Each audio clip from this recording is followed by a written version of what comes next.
और जब तक तुम्हारे पूर्व जन्म के संस्कार ठीक होते हैं, आपके पुण्य चलते हैं और आप अपने आप को सुखी महसूस करते हैं। वैसे तो यहाँ सुख है नहीं, हम झूठे सुख को ही सुख मान बैठे। कबीर साहब कहते हैं झूठे सुख को सुख है ये मान रहा मनमोद, यो सकल चबीना काल का कुछ मुख में कुछ गोद। फिर भी जब तक हम सुखी महसूस करते हैं तो भगवान से कोसों दूर रहते हैं।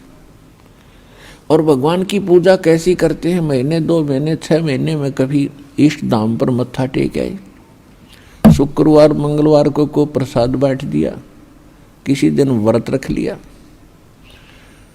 और अधिक लोग वर्तमान में तो नास्तिक ही हो चुके हैं, क्योंकि समय पर टूक मिल रहा है, अच्छी व्यवस्था होगी है, शिक्षा होगी है, अच्छी पोस्ट होगी है, खूब परमात्मा ने बुद्धि दे दी, अपने बच्चों को इन्होंने ट्यूबवेल लगा लिए हैं, नहरें अच्छी बना ली हैं, बढ़िया आहार समय पर मिलने लगा। अब भगवान से कोसों दूर हो गए और भूल गए उन दुखों को। परमात्मा कहते हैं इसे सुख के आग लगे जो भगवान ते दूर करे। परमात्मा कहते हैं सुख के माथे पत्थर पड़ो जो नाम हृदय ते जावे, और बलिहारी व दुख के जो पल पल नाम रटावे। पुराने समय में हमारे पूर्वज बताया करते थे बुजुर्ग कि वर्षा ना होती थी, भगवान को याद किया करते थे। कोई भी दुख आता था भगवान को बैठकर याद करते थे, हमारी आपदाएं टला करती थी। और अब भगवान 100 कोस दूर हो गया। अब तो बिजली याद रहती है, बिजली ना ही ट्यूबवेल चलाऊं वो, भगवान याद नहीं आता। तो परमात्मा कहते ऐसा सुख बाढ़ में पड़ो जिससे भगवान की भूल पड़े। तो सत्संग में आने से फिर हमें याद होता है कि भगवान की कितनी आवश्यकता है। तो सत्संग में आने से फिर सुखी भी भगवान की भक्ति करेंगे। यदि दुखी व्यक्ति भक्ति करते हैं तो सुख देता है परमात्मा, उसका गुण है। और यदि सुख में ही भक्ति करते रहें तो दुख ना हो। और मूल काम मनुष्य जीवन का भक्ति ही करना था, वो हम भूल चुके थे। तो इसका ज्ञान संत और परमात्मा ही दिलाते हैं, सतगुरु दिलाते हैं। सतगुरु का बहुत अभाव हो गया और सत्संग सुन सुन कर इंसान बहरे हो गए। इन नकली संतों के अटपट खटिन, उनको बात का पता नहीं, कोई कख इनको पास नहीं। श्रद्धालु उनके ऊपर डिवोट होकर के, समर्पित होकर के अपना जीवन नाश कर गए। इतना बिगाड़ दिया धार्मिक इस मार्ग को, अब सेट करना दास के लिए कितना कठिन हो रहा है। इतने टीवी चैनल चलते हैं, सब पर कोरी बकवाद घड़ी जाती है इन संतों के द्वारा, कख भी पता नहीं, और सब सुन सुन कर बहरे हो लिए और उनको फाइनल मान चुके। तो इसका अब धीरे धीरे निवारण होगा इस संकट का, और सभी शिक्षित हैं। देख रहा दास के इतना विपरीत मार्ग है समाज के और पूर्व ज्ञान के, और उसके बाद भी कितनी सफलता मिली है, क्योंकि इसमें सत्यता घनी है और सत्य को कोई मिटा नहीं सकता। वो अपना स्थान बनाया करती है लेकिन उसकी स्पीड स्लो होती है। भले ही धीरे धीरे चलेगा लेकिन ये सफल होगा, और एक दिन पूरा विश्व इस ज्ञान को और इस भगवान को स्वीकार करेगा और उद्धार होगा, सुखी होंगे।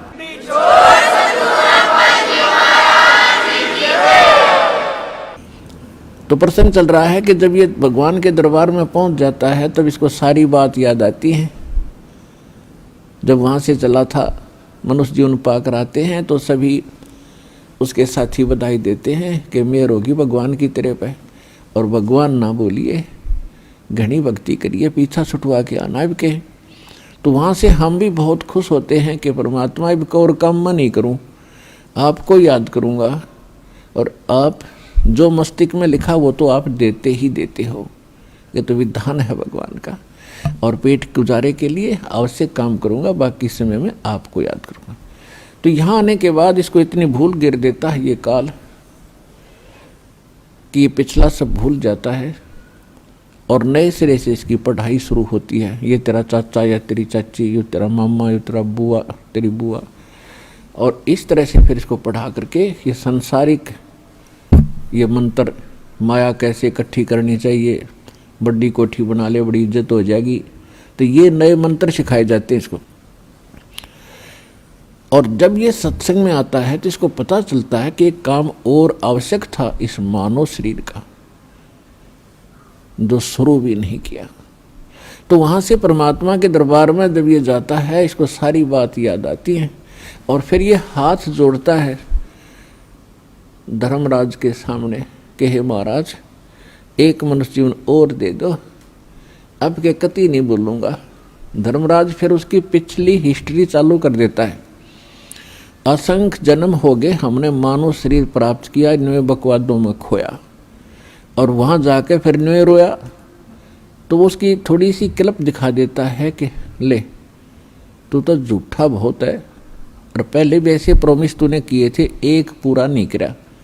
उसकी पिछली फिल्म चला देता, देख इस जन्म में मनुष्य जीवन मिला, क्या कह रहा है तू, और क्या कर रहा है जाके नीचे, और आके फिर क्या कह रहा है, एक जन्म और दे दो, फिर दूसरा, फिर तीसरा। 1 मिनट के अंदर उसको हजारों मनुष्य जन्म दिखा देता है कि गधे तू ऐसी बकवास करता है, यहाँ का तेरी समझ में आ जाती है, वहाँ तू सुनता नहीं, भाग यहाँ से। उसको गधे की योनि में ठोक दिया जाता है। तो पुण्यात्माओं, ये गॉड गिवन स्पिरिचुअल नॉलेज है। अब वो शंका भी समाप्त होगी है, कोई यूँ का किसने देखा है, भगवान ने बताया करके ये।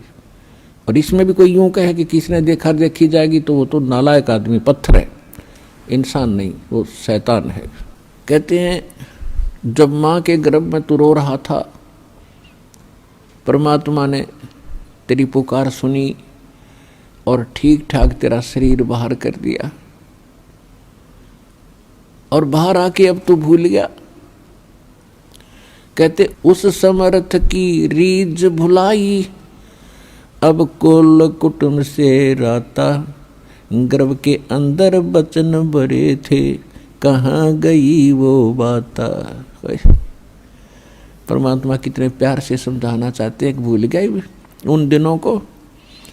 उस समर्थ की रीझ छुपाई, उस परमात्मा ने तेरे ऊपर रहम किया, खुश हुए और तेरे को मनुष्य जीवन देकर माँ के गर्भ से संकट से बाहर निकाला। नहीं तो बहुत से बच्चे गर्भ में मर जाते, माँ भी मर जाती साथ में।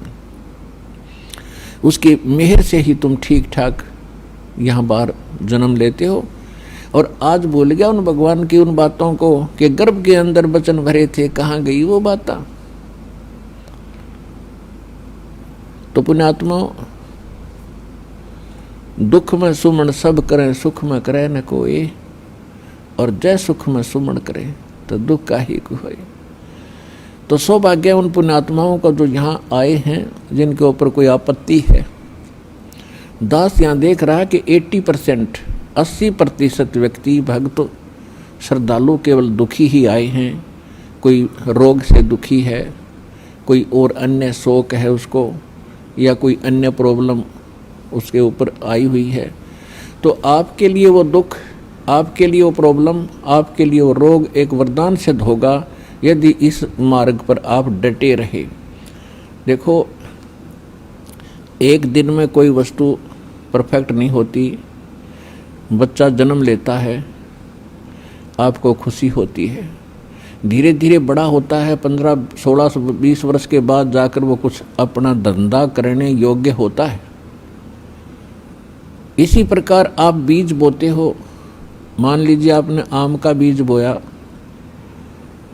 उसकी परवरिश की, देखभाल की, पौधा बना, फिर पेड़ बन गया, और पेड़ बढ़ने के बाद फिर उसका फल लगेंगे। इतने फल लगेंगे कि लदपद हो जाएगा, आप भी खा लोगे, रिश्तेदार भी छक लेंगे। ठीक इसी प्रकार आज आपको, जिनको आज मंत्र मिला है, उन्होंने आज ये सत भक्ति रूपी पौधा आपने आज बीज बोया है इसका, और इसकी सिंचाई करना यानी भक्ति करना, दान धर्म करते रहना, मर्यादा रखना, इसकी बाड़ बनाना। बाड़ बनाने का मतलब है मर्यादा रखना, नियम भंग मत करना। धीरे धीरे रे मना, धीरे सब कुछ होए, माली सींचे सो घड़ा, समय आए फल होए। जैसे माली का मतलब है जो उस प्रोसेस से परिचित, उसका विद्वान है बाग बगीचे लाने वाला। वो बीज बोता है और उसमें सैकड़ों पानी घड़े डालता है, वाटर पानी के, और धीरे धीरे वो बड़ा होता है। उसको मालूम है, उसको 100% ज्ञान है, वो पूरा उसके ऊपर विश्वास है उसको कि एक दिन ये पेड़ बनेगा। अगर मैं इसकी सुरक्षा ठीक रखूँगा, इसको रोग से बचा कर रखूँगा, और बड़ा होए पाछे फिर देखना मेरे वारे न्यारे कर देगा। तो ठीक इसी प्रकार ये राम नाम का आज ये सच्चा बीज बोया है। आज तक तो आपको आम का नाम लेकर बबूल का बीज बुआ रखा था, और उस बबूल यानी किक्कर की डंडी की आप खूब सेवा भी कर रहे थे। तो बबूल कहता बबूला लगेंगे, आम नहीं लग सकते। भक्ति भी करते थे, ऋषि महर्षि भक्ति खूब करी, जीवन गाल दिए, अब राज भी त्याग के भगवान के लिए जंगल में जा बैठे। लेकिन वो आम का पेड़ ना होने से, आम का बीज ना बोने से बबूल का बीज बो लिया, उनमें सिद्धियां आ गई। आन उपासना करते रहे, पूर्ण परमात्मा की भक्ति ना करके काल भगवान ब्रह्म या ब्रह्मा विष्णु महेश तक की भक्ति करके उन्होंने बबूल का बीज बो के बबूल ही प्राप्त किया। उदाहरण के लिए हिरण्यकशिपु ने ब्रह्मा जी की साधना करके बबूल का पेड़ बोया, और क्या मिला उसको? सिद्धियां आ गई। ये समझ बैठा कि मैं भगवान बन गया, और कैसा जीवन नाश हुआ उस व्यक्ति का। ऐसे ही रावण ने बबूल बोया था भगवान शिव की भक्ति करके, और क्या प्राप्ति हुई? सिद्धियां होगी, रिद्धि आ गई, सोने के महल बना लिए, आकाश में उड़ जाने की शक्ति आ गई, और कुबद को माकर सर्वनाश करा के गया। तो पुण्यात्माओं, इसी प्रकार विष्णु जी की साधना करने वाले ये भी शास्त्र विरुद्ध साधना करके अपना जीवन नाश करते हैं, क्योंकि शास्त्र विधि को त्याग कर जो मनमाना आचरण करते हैं उनको न सुख होता है न कोई सिद्धि होती है, यानी सत्य साधना की सिद्धि, और न ही उनको कोई उनकी गति होती है, जिस कारण से ये भक्ति करके भी अपना जीवन व्यर्थ ही कर गए। तो ये प्रसंग चल रहा है कि धीरे धीरे रेमना और धीरे सब कुछ हो। आज नाम लिया है, किसी ने 6 महीने हो गए, किसी ने सतनाम मिल गया है, किसी को प्रथम मंत्र मिला है, और किसी ने 10 महीने हुए हैं, किसी ने 1 वर्ष हो गया, किसी ने 2 के।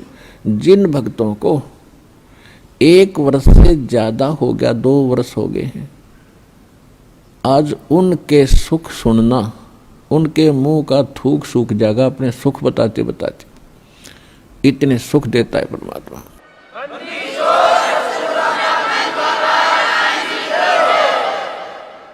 और कुछ अनजान कहते हैं जी मैं 4 बार आ लिया गण्या, कोई लाभ सा विशेष नहीं हुआ।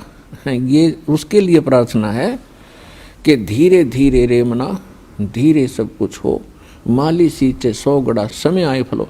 और दूसरा कारण ये होता है, सतगुरु के दरबार में भाई कमी कहे की ना, अनसा मौज नहीं पावता है तेरी चूक चाकरी माँ। इस सच्चे दरबार में किसी चीज की कमी नहीं है। अगर आपको परमात्मा की राहत नहीं मिल रही है तो आपकी कोई सेवा में, यदि आपको कोई राहत परमात्मा से नहीं मिल पा रही है तो आपका कनेक्शन ठीक नहीं है। अपने आत्माओं, जैसे एक मेन लाइन आई है बिजली के तारों की, और वहाँ से पूरी कॉलोनी को कनेक्शन मिला हुआ है, और किसी एक व्यक्ति का पंखा नहीं चल रहा या मोटर नहीं चल रही या कोई भी आइटम नहीं चल रहा, तो उसका कोई और कारण हो सकता है। या तो पंखा खराब हो सकता है या मोटर खराब हो सकती है, उसको चेक कराओ। और सारा ही व्यवस्था नहीं चल रही कोई भी, तो आपका कनेक्शन ठीक नहीं है। तो यहाँ एक बहुत बड़ी हम गलती करते हैं कि मर्यादा ना रख के भगवान का हम आशीर्वाद प्राप्त नहीं कर पाते, जिस कारण से आप जी का वो कनेक्शन कट जाता है। कहते परमात्मा कहते औखद खावे और पत्थर रखे और तब पावे मोक्ष। जैसे दवाई लेते हैं, औषधि लेते हैं, तो उसके साथ कुछ परहेज भी होते हैं। तो इस मार्ग में परहेज कंपलसरी है, परमात्मा के इस मार्ग में। और परहेज वही हैं जो हमने वैसे ही ना करने चाहिए। बीड़ी, शराब, मांस, तम्बाकू, अन्य देवताओं की पूजा, ये तो वैसे ही ना करनी चाहिए। बताओ और परहेज क्या है? तो इस करके ये तो अवश्य रखने ही पड़ेंगे यदि आपने भगवान से लाभ लेना है और मोक्ष प्राप्ति करनी है। तो कहने का भाव ये है कि नाम जिन्होंने ले लिया, धीरे धीरे सब काम होंगे। थोड़ा समय दो दाता को, इतने उतावले ना हो। जैसे एक कहता है जी मैंने नाम लिया, मेरा सारे सुख हो गए, तो इसके। और दूसरा कहता है जी मैं 4 बार आ चुका हूँ, अभी तक विशेष राहत मिली नहीं है। पुण्यात्माओं, ये परमात्मा का मार्ग है, इसके लिए आपने ये ध्यान रखनी पड़ेंगी जो बातें दास बता रहा है। अब जैसे किसी का कोई रोगी है और उसको एक्सीडेंट हो गया किसी का, और उससे ब्लड निकल रहा है, रक्त, और उधर से टांग टूट गई, उस पीड़ा भी बहुत घनी हो रही है, तो डॉक्टर सबसे पहले उस स्थान को ऑपरेशन या किसी कारण से ठीक करेगा जहाँ से ब्लड निकल रहा है। अगर उसका ब्लड निकल गया तो नाश मृत्यु हो जाएगी, और वो उस तरफ ध्यान नहीं देगा कि टांग टूट रही है और ये रो रहा है, चिल्ला रहा है कि मुझे पीड़ा है।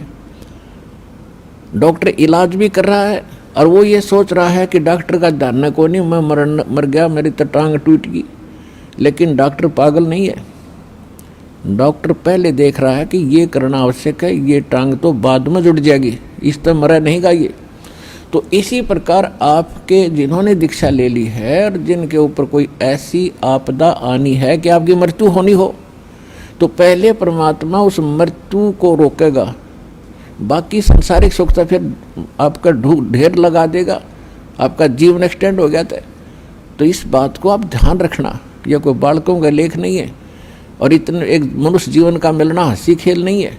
एक सांस भी मनुष्य जीवन की मिलना आपको बालकों का खेल नहीं है, और ये आपको 100-150 वर्ष एक्सटेंड कर देता है। ये परमपिता, ये पूर्ण परमात्मा है।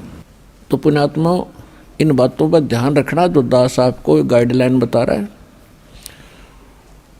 तो इस प्रकार जिनको राहत नहीं मिल रही है वो ये ना सोचो भगवान का ऑपरेशन चालू नहीं है। आपके उन संकट निवारण के लिए परमात्मा उसी दिन सक्रिय हो जाता है जिस दिन आप इस ज्ञान को पढ़कर या ज्ञान को सुनकर और हृदय से पुकार लेते हो, परमात्मा हम आपके हो लिए, आपके बगैर मुझे कुछ दिखाई नहीं देता है। और कब बुलाओगे उसी दिन से परमात्मा आपको अपना मान लेता है, क्योंकि ये आत्मा का साथी है, आत्मा इसका अंश है।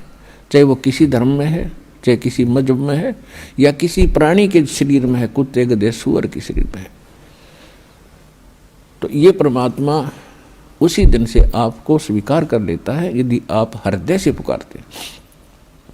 और जिस समय नाम ले लेते हो फिर तो बातें खत्म हो जाती है कि आपके कोई सुनवाई ना हो या आपके संकट दूर ना हो। उसके लिए यही कारण हो जाता है कि परमात्मा पहले वो संकट टालेगा जो तेरी जान को जोखिम करेंगे। आपको जीवन एक्सटेंड करके फिर धीरे धीरे तेरे सारे आपके सभी कार्य, आवश्यक कार्य जो होंगे सारे ठीक करेंगे। देखो ये भक्ति मार्ग है। यदि आप यहाँ आते हो बरवाला आश्रम में तो आपको सबसे पहले ये उद्देश्य बनाना होगा कि मुझे मोक्ष चाहिए। और जो ये कहते हैं मैं फैक्ट्री लाऊं, मैं मंत्री बनूं, एमएलए बन जाऊं, मेरा आशीर्वाद दे दो गुरुजी, देखो ये आशीर्वाद यहाँ पर आपको नहीं मिलेंगे, क्योंकि ये तो भगवान से दूर करेंगे आपको। और हम ऐसा विष आपको खिला नहीं सकते जो आपका जीवन को हानि कर दे। डॉक्टर ऐसा अनजान नहीं होता। इसका कारण ये है कि जैसे कोठी बंगले आपको दे भी देगा भगवान, तो आप परमात्मा से कोसों दूर हो गए। और फिर क्या बताते हैं, सर्व सोने की लंका थी वो रावण से रणधीरम, एक पलक में राज विराजीव जम के पड़े जंजीरम। सारी सोने की लंका बख्श दी थी उसको, सारा लंका सोने की बनाए बैठा था, और उस समय तो कई कई हजार, 20-20, 30-30 हजार वर्ष की उम्र होती थी।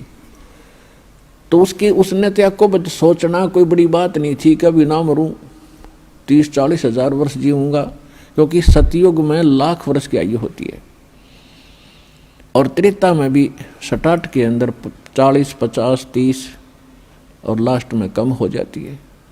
तो रावण के मन में ये खरपतवार पैदा हो जाना, क्या भी नहीं मरूंगा, ठाठ तो कोठी बना ली, दो कोई मंजिल की अटारियाँ बना रखी हैं। जैसे आजकल ये 20-20, 30-30 मंजिल के बनाते हैं मकान, वो तो 100 मंजिल के बनाए बैठा था, 200 के, इतना कुबद्दी था। और सारे सोने के, ईंट और गारा सोने की, लिपाई सोने की। और उसने भी ये सोच रखा था भी नहीं मरूं, ऐसा बक्कल उतरा, सह परिवार नष्ट हो गया।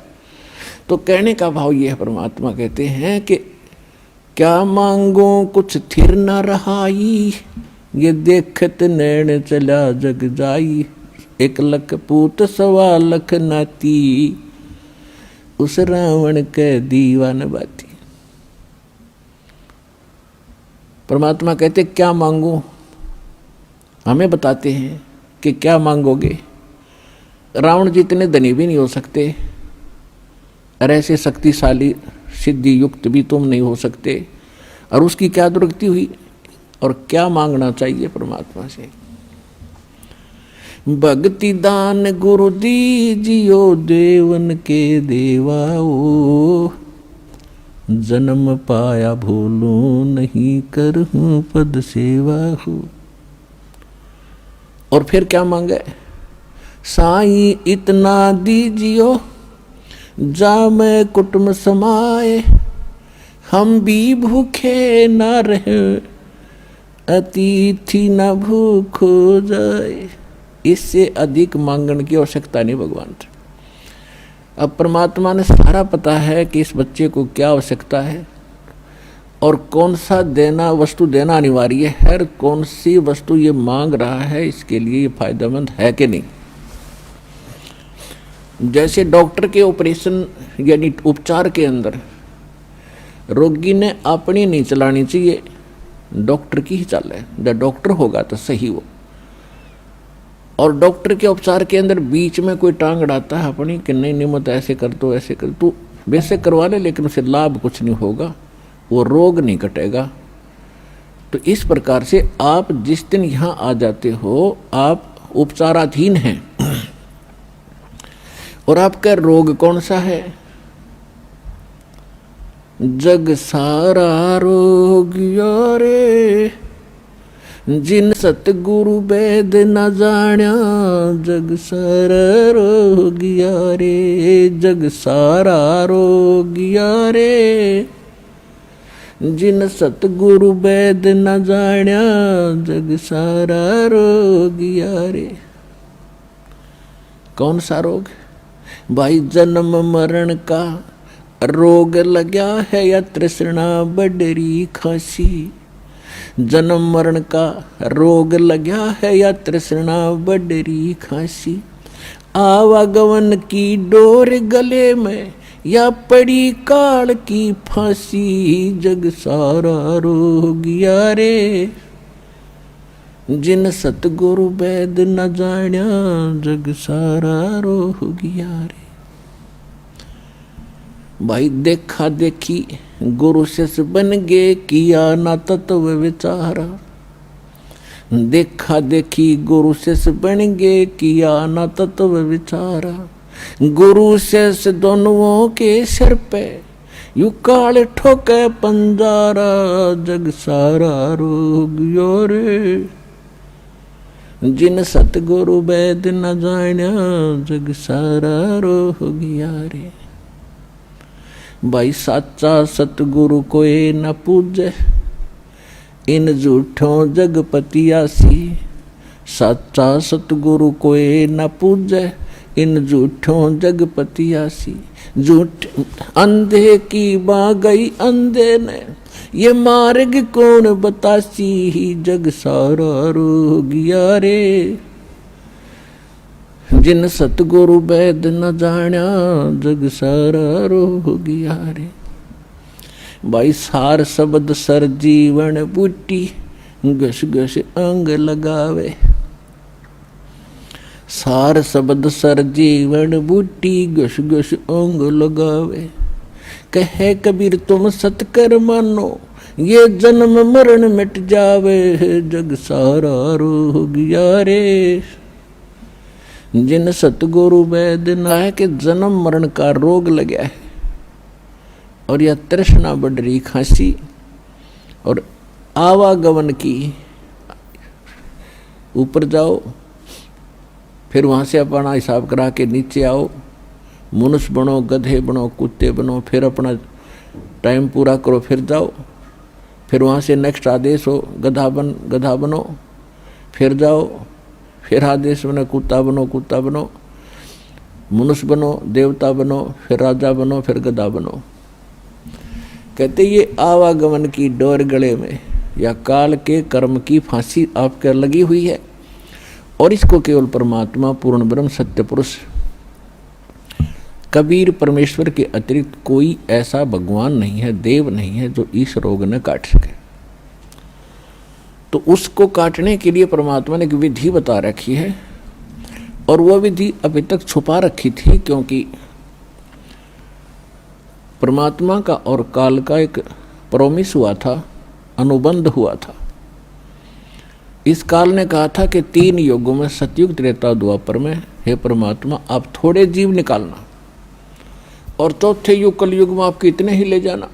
काल को पता था कि कलयुग में इनकी पिछली बैटरी कति डाउन हो जाएगी, पुण्य कर्म कति खत्म हो जाएंगे। सतयुग त्रेता द्वापर में, सतयुग त्रेता द्वापर के अंदर आप रहे हैं और वो कौन सी आत्मा है जो सतयुग त्रेता द्वापर में सतयुग से शुरू होती है मानव शरीर प्राप्त करके? वो आत्माएं होती हैं जो कभी इस कलयुग के इस समय में जो आज आपको टाइम मिला है, ये बिचली पीढ़ी का समय यानी मध्य का समय है कलयुग का, इस सत्य भक्ति का। प्रथम चरण तो कलयुग का था, परमात्मा आए थे, सहस्रीर आए थे, सहस्रीर कबीर परमेश्वर चले गए थे मगर से। अब ये बिचली पीढ़ी है जो अब स्टार्ट हुई, इसमें कंप्लीट कोर्स है भक्ति का और निरसंशय है, कोई डाउट नहीं, सब प्रमाणित है। अब जो भक्ति करेंगे वो पार हो जाएंगे, मर्यादा में रहेंगे अंतिम सांस तक, वो तो सतलोक चले जाएंगे। फिर क्या होगा, 1000 वर्ष के बाद इस भक्ति में बहुत से ऐसे नालायक काल के दूत घुसेंगे, वो धीरे धीरे इनकी भक्ति खराब करवाना शुरू करेंगे और उस समय जो सच भक्ति जितने समय वो कर चुके और उसके बाद मार्ग दिशा बदल ली, उनके साथ के बनेगी कि जैसे पुण्यात्माओं एक श्वास के मंत्र का जो इस दास से प्राप्त करके आप एक श्वास भी मंत्र का ले लेते हो सतनाम का, वैसे तो प्रथम मंत्र से ही आपकी गजब की कमाई शुरू हो जाती है, बहुत ज़्यादा बन जाती है। और यदि सतनाम का मंत्र भी आपने 1 2 साल 3 साल 4 वर्ष कर लिया और सारनाम ना भी मिला तो भी आपकी ढेर सारी कमाई बन जाती है। और फिर काल क्या करेगा, क्योंकि आपके पुण्य तो वो देगा, उसने तो ऊपर होटल बना रखे हैं, स्वर्ग महास्वर्ग में और ज़्यादा टैक्स देता है वो आपसे, आपके पुण्यों से कहीं 20%, 25%, कहीं पर 10%, ऐसे उसने अपने टैक्स लगा रखे। और जो खर्चा आप खाते हो वो अलग है, वो तो आपकी पूंजी से होगा। तो आपको स्वर्ग महास्वर्ग में रख देता है और वहाँ आपके पुण्य आपके साथ होते हैं। जब महास्वर्ग के अंदर आपके पुण्य खत्म हुए उसके बाद स्वर्ग में ले आता है, नीचे एक अलग से एक स्वर्ग है, उस महास्वर्ग से अन्य जो कॉमन स्वर्ग है, उसमें भी जब आपके पुण्य खत्म हो जाते हैं फिर आपको पृथ्वी पर डाल देता है। तो वो पुण्यात्मा इतना समय वहाँ रहती हैं स्वर्ग में, महास्वर्ग में, फिर उनको सतयुग में प्रारंभ में जन्म देता है।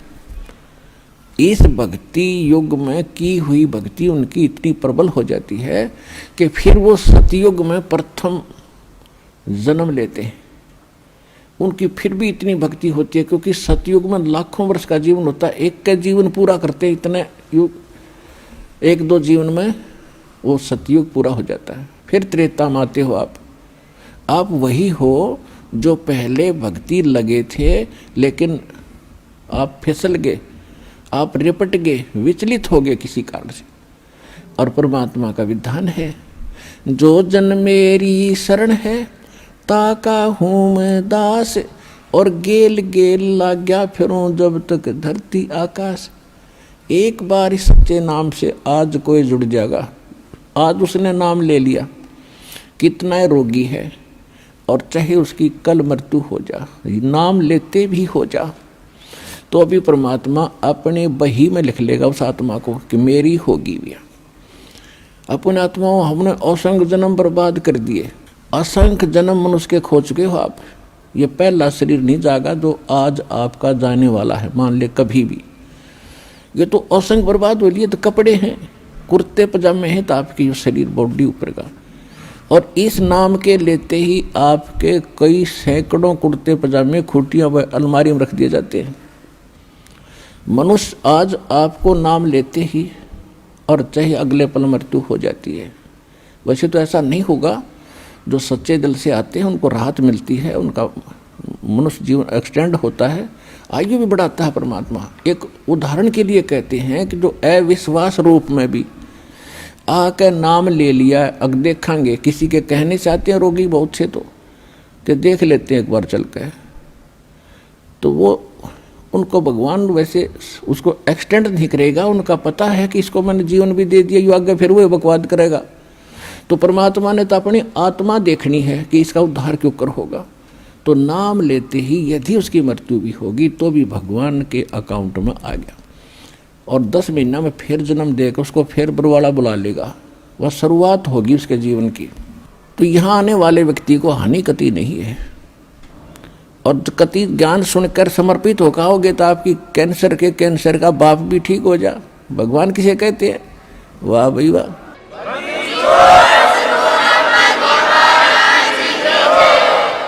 यहाँ पर कम से कम लाखों भक्तों के कैंसर तक के रोग ठीक हो चुके हैं, जिन्होंने समर्पित भाव से परमात्मा पर विश्वास करके नाम लिया और मर्यादा निभाई, क्योंकि दुखी मर्यादा खूब निभा और उसको रोग से मुक्त भी करेगा, लेकिन करेगा अपने हिसाब से, उसकी नीत देख के कि आगे कहीं और गड़बड़ ना कर दे।